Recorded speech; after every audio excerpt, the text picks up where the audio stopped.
Hey everybody, happy Wednesday. So funny. I've been thinking about what am I going to talk about this week? And so I want to start with, first of all, let me introduce myself. I am LaRonda Greats. I am a retired educator who spent 25 years working in private school education. And something happened to me over the past week that I wanted to share with you.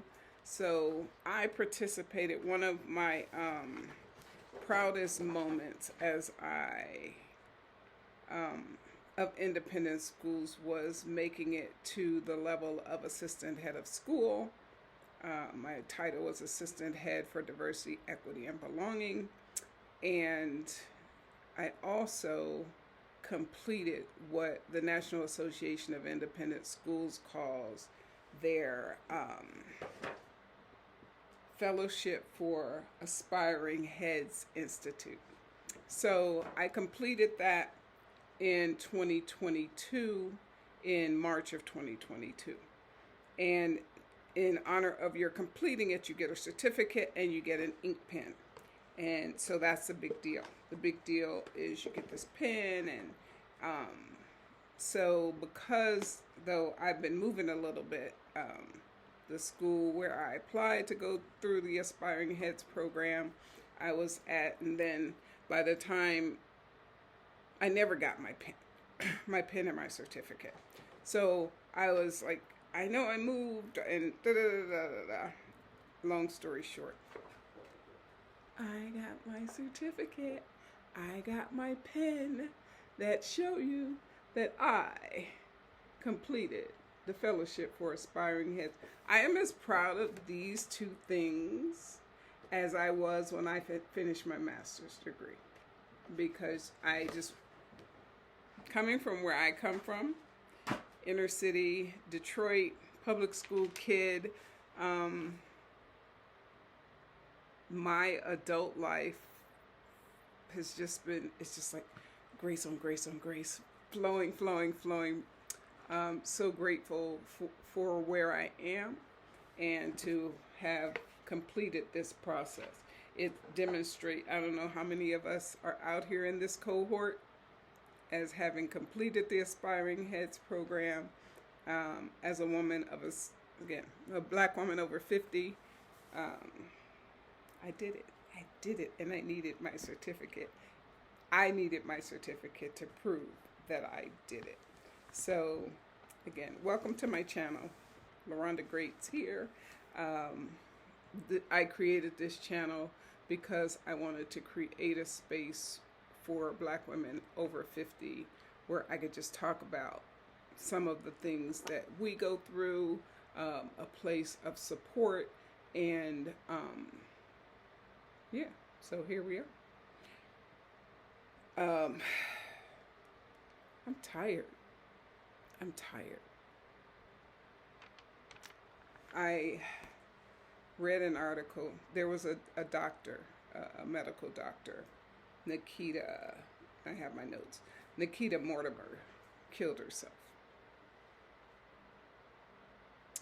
And Dr. Tiffany Bowden wrote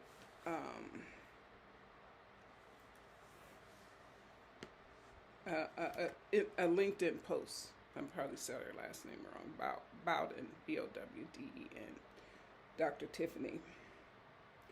And basically it was titled, Black Women Are Tired.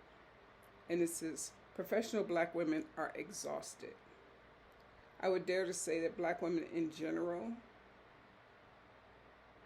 are, but she says speaking specifically to the plight of the professional black women right now. She said our edges are laid, our outfit may leave no crumbs. We may have pristine resume. We have all the degrees. We may be able to multitask, manage, and direct.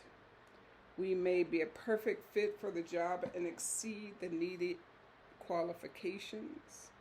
We may stay with our partners through economic imbalance and struggle. We may pour into our community and our family, and we may smile brightly, like Chesley Chris, the other young lady who committed suicide. But we're not okay. People say, oh, you'll be fine. We're not fine. They say you've got this. We may not, in fact, have this. We are exhausted. And they may say, call your friends. Our friends are also exhausted. Our entire support system is beyond tired. I'm going to stop there because as I was thinking about, as I got my certificate and I got my pen, I reached out to my cohort of folks who had gone through the program with me during COVID. On top of that, man, we did that thing, but it was not easy. Just thinking about all of what it takes by the time you get to be a 50-year-old human, period, male, female, black, white. It's one thing. But add on top of that, being a black woman over 50. We tired, y'all. We tired. Some of the other things that are making me tired. Governor Abbott. Hey, Governor Abbott. Bro, what's wrong with you? Why are you so mad? You need a hug? Governor Abbott, you need a hug? So Governor Abbott, because he's the governor, he can do whatever he wants to do, I reckon. And so Governor Abbott decided to close the offices. So you got to fire all the people that work in the DEI office at state schools in the state of Texas.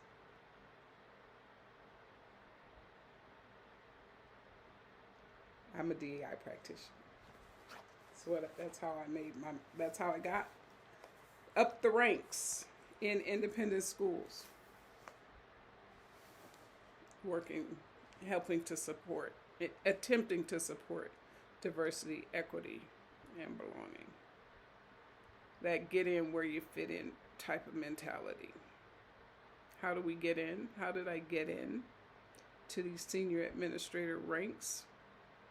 By taking on the tasks of diversity in a predominantly white school.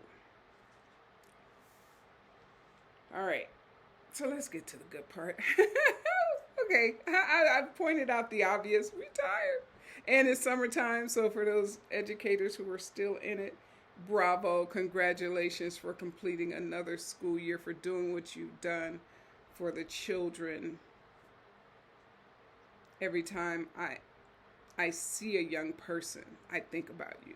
I think about my educator colleagues. Trying to raise children is more than a notion. Parents, you out there, even if you decided to homeschool, it's a challenge. So what kind of advice do I have as someone who is not working at the moment, who has taken the time, I've retired? We're going to see. I could keep saying it that way, or I've changed it up because the world does not want one to retire. They want you to, someone said to me last week, oh, it's only $3. So if I overcharge you for $3, it's only $3. I say, I love when people say it's only $3, and somebody said to me today, it's only $50 a month. When you're retired, you start to live and start to look at your money a little bit differently. You start to pay attention to those $5, $10, $50 extra per month. Watch your money, ladies. Rest is important. I go to bed early, no shame in my game. I don't even care.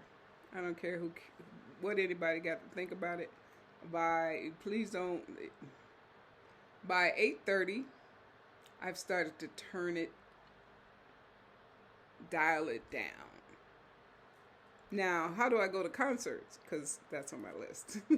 I love live music. I love to go to shows, which is being in Las Vegas has helped that for sure. I just get up later. I rest up for it. And still I'll be home by midnight or something like that. I walk every day, Monday through Friday.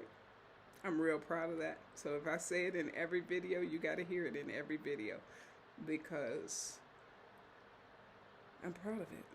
And I walk, it's over 5 miles, it's 2 hours, it's 5 point something. And then I try to do that before 9 a.m. because it's hot here. Eating well, my diet has improved tremendously because I want to live longer. Drink lots of water. Hello, this is my chug-a-lug right here. So, drink lots of water. This is a 50 ounce. Try to get one of them in, 1 or 2. And it's got, now this water has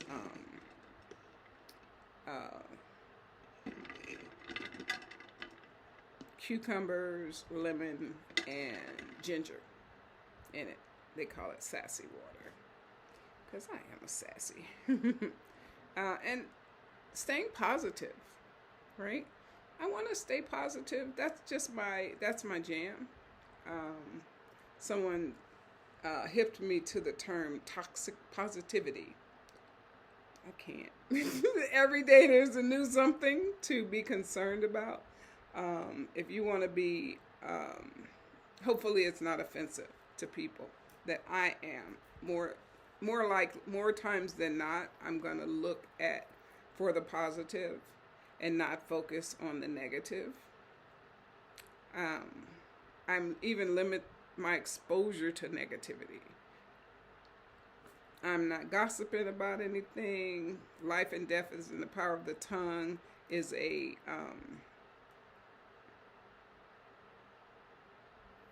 something I heard in church, and I've just taken that to heart, especially this year.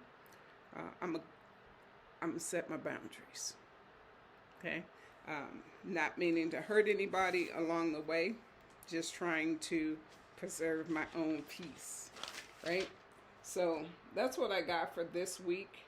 I hope that you too will find ways as the weather is warming up, summertime, stay safe, find things that bring you joy, not your family, not your dog, not your cat. Find things that bring you joy. When was the last time you asked yourself, what would I like to do? You know, if you had some time, and I know a lot of people, when I was working in administration, you know, June was kind of the month where you wrap up things, school administration. And then July is like, maybe we could shut it down some in the month of July. I'll be traveling more. I travel. That's my other respite. It's funny when I think about travel. Sometimes I travel just to see stuff and learn things. A lot of times I travel. I go places. I've got family all over, and having had worked in boarding schools, I've got students in the other spaces. So I've got a lot of places that I can visit. Still, Ghana is on the top of my part-time living list, maybe. The thing is, I don't want to work too hard. I've already done, I put in the heavy, I've done as much heavy lifting as I would like to do. So a life of ease is what I'm aiming toward, and still trying to figure out, you know, a possible part-time-ish money-making situation. Consultant, maybe. You know, as long as it's not going to be too taxing. I'm not going to be jumping on planes every week because I'm retired. I guess then when I start working, I'll be semi-retired. Everybody wants to dip their toe into this, and me being off for these past 4 months has been amazing. 6 months since January has been amazing. I'm not bored yet. I do need to do some more purging my closets and those kinds of things, but that ain't ease. That is not ease. That's heavy lifting. But I'm sending you all the best as we start this summer. Find a place to rest. Find some time. Build it into your schedule. Find a good book to read. I don't have any book suggestions this week because I just been doing my own thing. All right. So until next time, wishing you all the best. Happy summer solstice. Talk to you soon. I forgot to say, don't forget, like, subscribe, and come back so that we can keep building this community. I've tried out a couple of Instagram lives. I'm gonna practice with some lives here on YouTube as well. Get some guests in here in that. But for those of you who are thinking about doing a YouTube channel, it takes some dedication and it takes a little practice. So I'm getting better at it. Thank you for keep coming back, and see you next time.